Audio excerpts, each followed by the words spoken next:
Renderworks cameras are able to apply various physical camera effects to a rendered image, most often to viewports created from a camera. Depth of field, exposure, bloom, vignette, and chromatic aberration.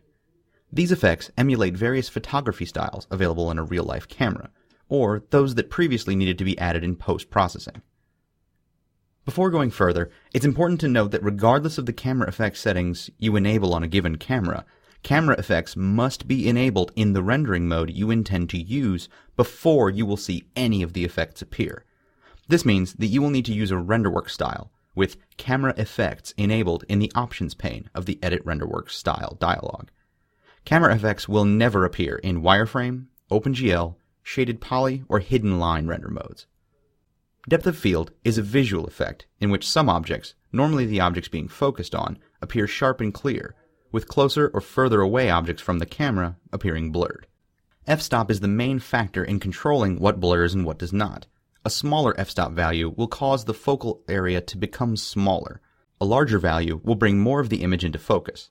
You can select from a number of standard f-stop values or enter a custom one. Click to set focus distance is similar to click to aim camera, but it instead behaves like focusing an image on a smartphone, clicking this and then clicking on the object you wish to focus on. Focus distance can also be entered manually if you happen to know the distance between the camera and the objects you wish to bring into focus, but otherwise, click to set focus is normally much easier to work with. Before we continue, note that we have depth of field checked, allowing us to see all of the options inside. If we leave it checked and then enable exposure below, we will get depth of field and exposure camera effects at the same time.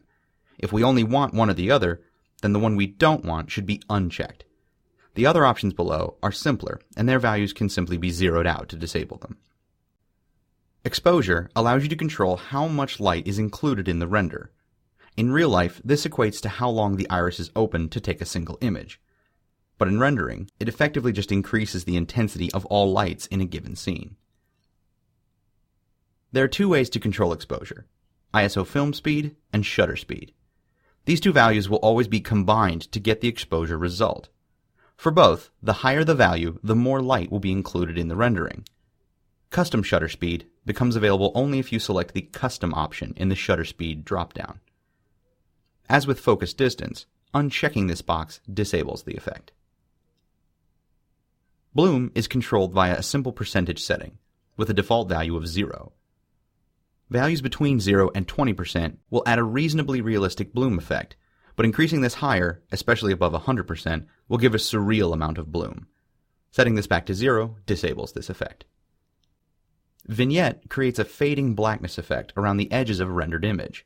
Intensity controls the opacity of the darkened areas, while offset controls how far into the center of the image from the image borders the effect appears.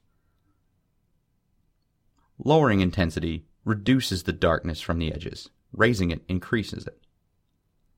Lowering offset moves the edges of the effect outwards towards the edges. Increasing it brings it inwards toward the center. This allows negative values as well. As with bloom, setting these two values to 0 disables the effect.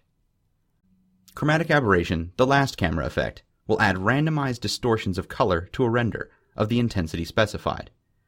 Here, the image is shown with no aberration, and here the same render with chromatic aberration set to 100%. Camera effects are a more abstract way of adding realistic effects to your renders without having to resort to other software packages for post-processing. They're a valuable addition to the Renderworks toolbox once you know what they do and how to apply them.